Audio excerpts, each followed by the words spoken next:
The Nexus Military Academy floated in the void between three star systems, a testament to galactic cooperation and a monument to the universe's collective ability to overthink things. Built from crystallized dark matter and powered by the harvested dreams of politicians, it housed the finest military minds from 47 different species. Well, 46 species and whatever the humans were supposed to be. Most species had sent their best and brightest. The Zenthari had contributed their most analytical strategic minds. The Vorthak had offered their most disciplined crystal singers. The humans had apparently sent whoever happened to be standing near the recruitment office when the paperwork arrived. But none of that mattered when Cadet 13 walked down the corridors. Vexthun Crix, though nobody dared use his actual name, stood 7 feet of concentrated nightmare wrapped in standard-issue Academy blues. His species, the Sheltai, had evolved on a world where everything tried to kill everything else, and they had responded by becoming very, very good at killing first. Natural selection had gifted them with retractable claws, enhanced muscle density, and the charming ability to release pheromones that triggered primal fear responses in most carbon-based life forms. The Academy's social hierarchy had reorganized itself around a simple principle: avoid Cadet 13's attention, and you might survive your education with your sanity intact. "By the 7 moons of Kalthara," whispered Piptel, a centaurian whose slug-like physiology made whispering sound like someone gargling with gravel, "he's coming this way." The commissary fell silent. 43 different species suddenly discovered fascinating things to study in their nutritional paste. The Vorthak cadets, beings made of living crystal who could theoretically withstand a direct hit from a plasma cannon, somehow managed to look smaller. Even the draconian exchange student, whose people had conquered 12 star systems before lunch most Tuesdays, found urgent business elsewhere. Cadet 13 moved through the space like death, taking a casual stroll. His black eyes swept the room with predatory calculation, cataloging weaknesses, escape routes, and the approximate terror levels of everyone present. This was not paranoia, this was Tuesday. "Pathetic," he rumbled, his voice carrying the authority of a landslide. "You call yourselves future military leaders? I've seen more spine in a Gelarian pleasure worm." The insult hung in the air like a toxic cloud. Nobody responded, nobody dared. The unspoken rule of the Academy was simple: Cadet 13 was the apex predator, and everyone else was potential prey trying very hard not to look appetizing. But the universe, as it often does, had other plans. The Academy's administration had received a request from Earth, a little blue-green marble orbiting an unremarkable star in an unfashionable arm of the galaxy. The humans wanted to send an exchange student. The request had been filed under experimental programs and potential comedy gold. Most civilized species had evolved past the need for individual combat. They had developed advanced AI, psychic abilities, or the good sense to solve problems through committee meetings and strongly worded letters. Humans, according to their file, had responded to natural selection by developing what their scientists called spite, and what everyone else called an alarming tendency to do stupid things for no apparent reason. The Academy's xenobiologists had spent weeks preparing for humanity's finest warrior scholar. They had reinforced the dormitory walls, installed additional medical facilities, and drafted several emergency protocols. What they got instead was Zara Blackwood, a 22-year-old from a place called Nebraska, who seemed to view the entire galactic community with the enthusiasm of someone forced to attend a distant relative's wedding.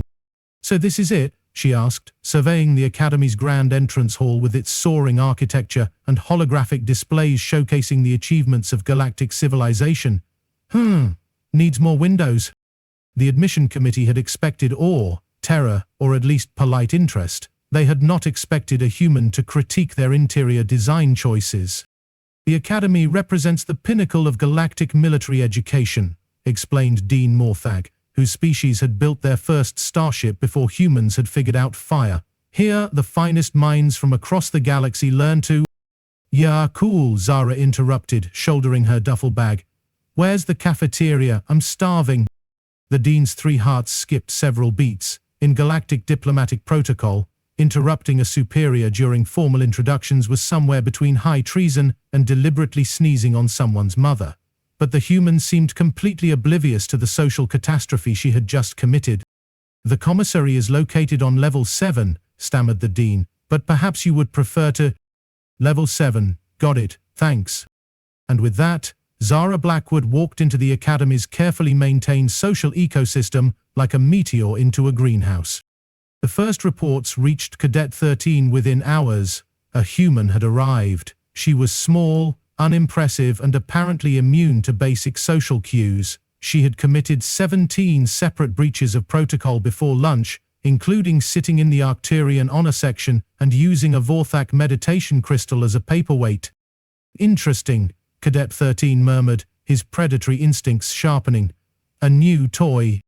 The Academy's rumor network, a sophisticated system of gossip, speculation, and barely contained panic, went into overdrive.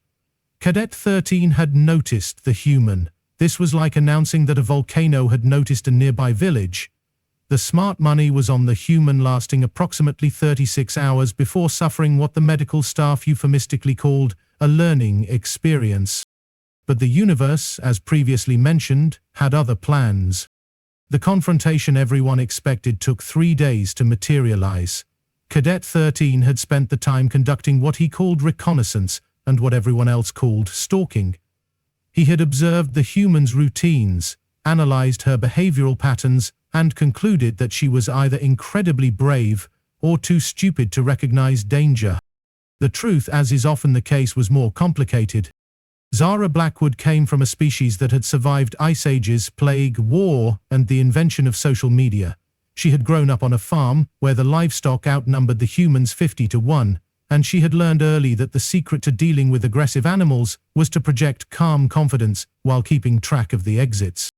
So, when Cadet 13 finally made his move, approaching her table in the commissary with the slow, deliberate gait of an apex predator, she looked up from her nutritional paste with the mild interest of someone who had just noticed it was raining. "You're the human," he said, his voice carrying the weight of impending doom. "Guilty," she replied, taking another spoonful of what the Academy optimistically called food. The commissary had gone silent again. This was it. The moment everyone had been expecting. The Academy's terror was about to demonstrate why his reputation was well earned. "I am Cadet 13, he announced, his pheromones shifting into intimidation mode. "I have killed 17 beings with my bare hands, mastered 43 forms of combat, and broken the spirits of creatures that most species worship as gods." "Neat," Zara said, still eating. The response was so unexpected that Cadet 13 actually paused. In his experience, beings responded to his introduction with fear, worship, or at least polite terror. Neat was not on the list of acceptable responses. "You don't understand," he continued, his voice dropping to a menacing whisper. "I am the apex predator of this Academy. I am the nightmare that lesser beings fear in their sleep. I am—" "You're blocking my light," Zara interrupted, gesturing to the holographic display above her table. "I'm trying to read about the Academy's waste disposal system. Did you know you guys recycle everything? Even the—" "Silence!" Cadet 13's roar echoed through the commissary, his claws extending involuntarily. "You dare interrupt me, you pathetic, primitive—" "Oh, shut up," said a new voice, and the entire Academy's understanding of reality shifted slightly to the left. The voice had come from Zara's duffel bag, which had begun to move. Something small and grey emerged from the depths, stretched with the casual arrogance of a being who had never encountered a problem that couldn't be solved by ignoring it, and fixed Cadet 13 with a stare that could have melted steel. "Professor Whiskers," Zara said fondly, "meet Cadet 13. Cadet 13, meet Professor Whiskers." The creature, no bigger than a human hand, covered in grey fur, with oversized ears and eyes that held the accumulated wisdom of a species that had perfected the art of not caring, looked up at the Academy's most feared predator and yawned. And Cadet 13, terror of the Academy, breaker of spirits, nightmare of the galactic community, took one look at Professor Whiskers and froze. The silence that followed was not the comfortable silence of shared fear or the respectful silence of formal occasions. This was the silence of 46 different species trying to process something that made no sense according to any known law of physics, psychology, or basic common sense. "That's—" Cadet 13's voice had lost its menacing quality, replaced by something that might have been panic. "That's a cat," Zara supplied helpfully. "Technically, he's a Felis catus, but most people just call them cats. He's about 2 years old, loves tuna, and has strong opinions about personal space." Professor Whiskers, as if to demonstrate this last point, hopped onto the table and began walking directly toward Cadet 13. Each step was deliberate, calculated, and somehow contained more confidence than most beings managed in their entire lifetimes. "Make it stop," Cadet 13 whispered, his usual commanding tone replaced by something that sounded suspiciously like pleading. "Stop what?" Zara asked, genuinely confused. "He's just saying hello." But Cadet 13 was backing away, his eyes fixed on the small grey creature that was advancing with the inexorable determination of a natural disaster. His species' evolutionary memory was screaming warnings about small, quick, predatory mammals. On their home world, creatures that size were invariably poisonous, explosive, or both. "It's staring at me," he said, his voice climbing toward hysteria. "Why is it staring at me?" "Because you're interesting," Zara said, watching with growing amusement as the Academy's most feared predator was systematically terrorized by 8 pounds of domesticated carnivore. "He likes meeting new people." Professor Whiskers had reached the edge of the table and was now sitting in what humans call the loaf position, a compact arrangement of limbs that suggested both relaxation and the ability to explode into violence at a moment's notice. He was purring, a sound that most humans found soothing, but which made Cadet 13's fight-or-flight response kick into overdrive. It's making noise," Cadet 13 said, his voice barely above a whisper. "What does that mean? Is it a threat display? Is it going to attack?" "Oh, that's just purring," Zara explained, completely oblivious to the psychological warfare being conducted at her table. "It means he's happy. He likes you." The commissary was now filled with the soft sounds of beings trying very hard not to laugh, the sight of their Academy's terror being reduced to a quivering mess by a creature that weighed less than his breakfast was almost too much to process. "I don't understand," whispered Piptel, his slug-like form trembling with suppressed hysteria. "How is that tiny thing defeating Cadet 13? "Evolution," explained Zinthra, a Vorthork whose crystalline structure allowed for perfect acoustic analysis. "The small creature's purring frequency is triggering a panic response in the Shaltai nervous system. It's like psychological warfare, but completely accidental." Professor Whiskers, meanwhile, had decided that the conversation was boring and had begun grooming himself with the casual efficiency of someone who had important napping to do. Each lick was precise, methodical, and somehow managed to project an aura of superiority that made nearby beings feel inadequate. "This is impossible," Cadet 13 muttered, his usual confidence completely evaporated. "I am the apex predator. I am the nightmare of the Academy. I cannot be defeated by a cat," Zara suggested, her amusement now openly visible. "Trust me, you wouldn't be the first. Professor Whiskers has a very strong personality." As if summoned by the mention of his name, the cat looked up from his grooming and fixed Cadet 13 with a stare that conveyed several complex concepts. First, that he was completely unimpressed by the Sheltai's reputation.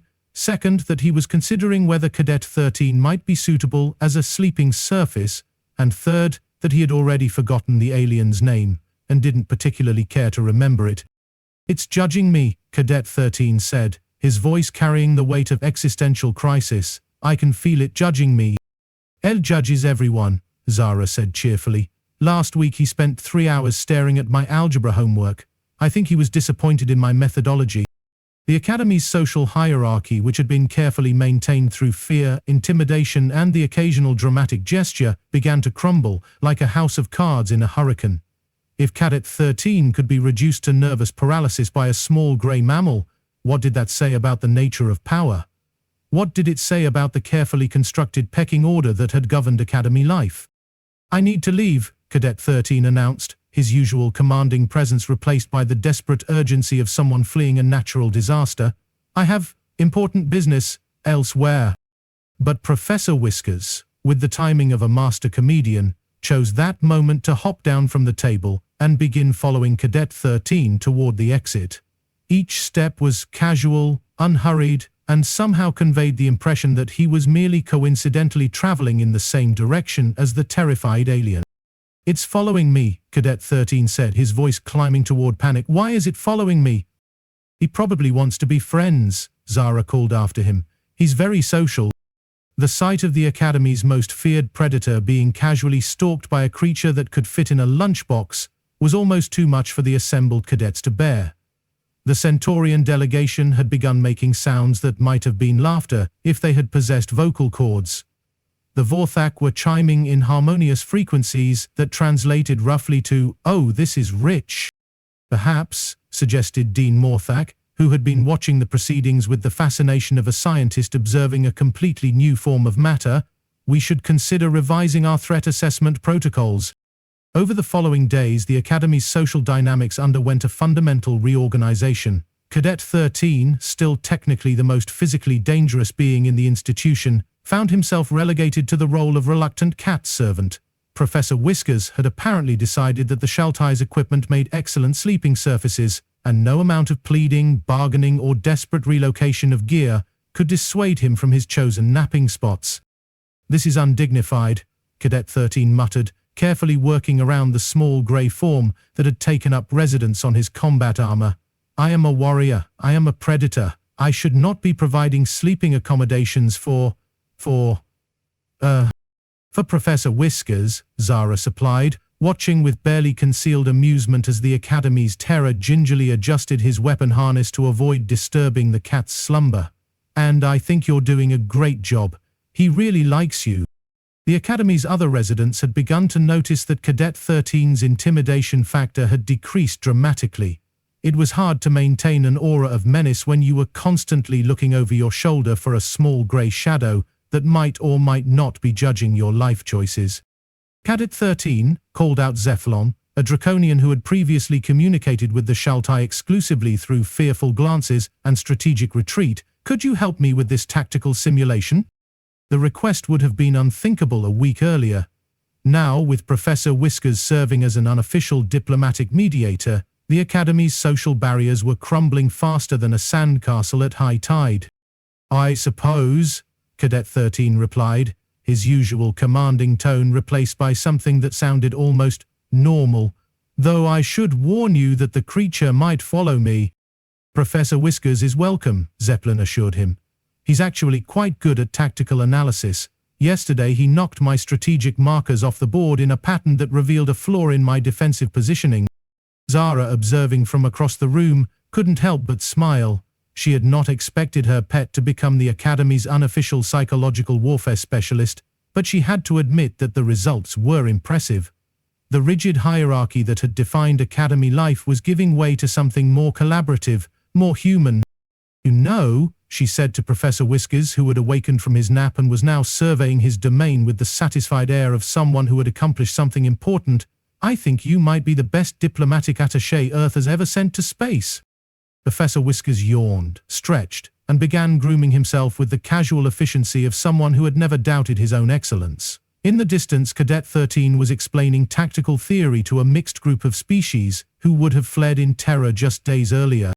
The Academy's administration eventually concluded that the human exchange program had been a qualified success. The requested warrior scholar had not materialized, but they had received something arguably more valuable, a demonstration that even the most established hierarchies could be disrupted by the right catalyst.